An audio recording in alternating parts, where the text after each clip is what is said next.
Le Seigneur Dieu s'engage pour te soutenir, tel est le thème de notre exhortation ce matin. Bonjour bien-aimés frères et sœurs, bienvenue dans notre partage quotidien. Ce matin, nous allons partager une fois de plus encore la parole de Dieu. Nous glorifions notre Dieu et nous louons son saint nom. Nous bénissons le Seigneur pour la vie et la parfaite communion spirituelle que nous avons en Jésus-Christ. Nous allons lire la parole de Dieu dans Deutéronome, le chapitre 1, le verset 21. La Bible déclare « Vois l'Éternel ton Dieu, mets le pays devant toi, monte, prends-en possession, comme te l'a dit l'Éternel, le Dieu de tes pères. Ne crains point et ne t'effraie point. » Frères et sœurs, l'Éternel Dieu s'engage toujours verbalement et par écrit dans la vie de chaque enfant de Dieu. Il a tracé un chemin à parcourir avant de rentrer en possession de notre héritage. Il fixe les règles pour nous éprouver. Dans sa science, il a mis entre nous et notre bénédiction un parcours.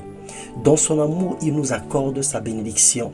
Mais dans sa sagesse, il sécurise nos vies afin que cette bénédiction ne nous entraîne pas dans l'échec ou dans la chute. Il nous donne un exercice simple, celui de monter sur la montagne dans la prière et appeler à l'existence ce qui n'existe pas. C'est le parcours ou le chemin que doivent emprunter tous les enfants de Dieu. Jonas 4, le verset 24, la Bible dit « Afin que tous les peuples de la terre sachent que la main de l'Éternel est puissante et afin que vous ayez toujours la crainte de l'Éternel, votre Dieu. » Alors l'Éternel fait certaines choses pour que sa force soit connue et que sa gloire se répande sur toute la terre. Dieu veut se faire connaître auprès des inconvertis. Il désire que la terre entière compte sur lui et que tous les humains espèrent en lui.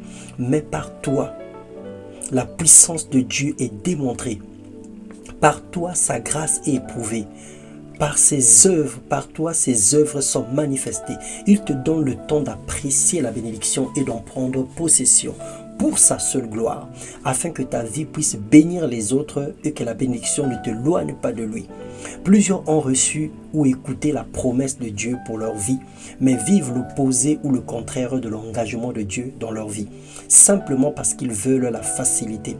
Ils ne savent pas que pour cueillir les roses, il faut affronter les ronces et les épines. Dans Nombre 23, le verset 19, « Dieu n'est point un homme pour mentir, ni un fils d'homme pour se repentir. Ce qu'il a dit, ne le fera-t-il pas? Ce qu'il a déclaré, ne l'exécutera-t-il pas ?» Alors, bien-aimé dans le Seigneur, change ta vision des choses. Refuse la paresse et travaille dur comme un athlète pour remporter la course de la vie éternelle. Ensuite, entre en possession de ton héritage pour jouir des prémices du royaume des cieux, des choses que l'Éternel t'a promis sur la terre. Le travail, c'est sur la terre. Le mariage, c'est sur la terre. La santé, c'est sur la terre. Dans le ciel, il n'y aura plus ces choses. Alors, c'est là que tu dois vivre certaines de ces choses, tout en garantissant ton salut. Parce que les biens de ce monde ne peuvent pas t'emporter vers le désordre.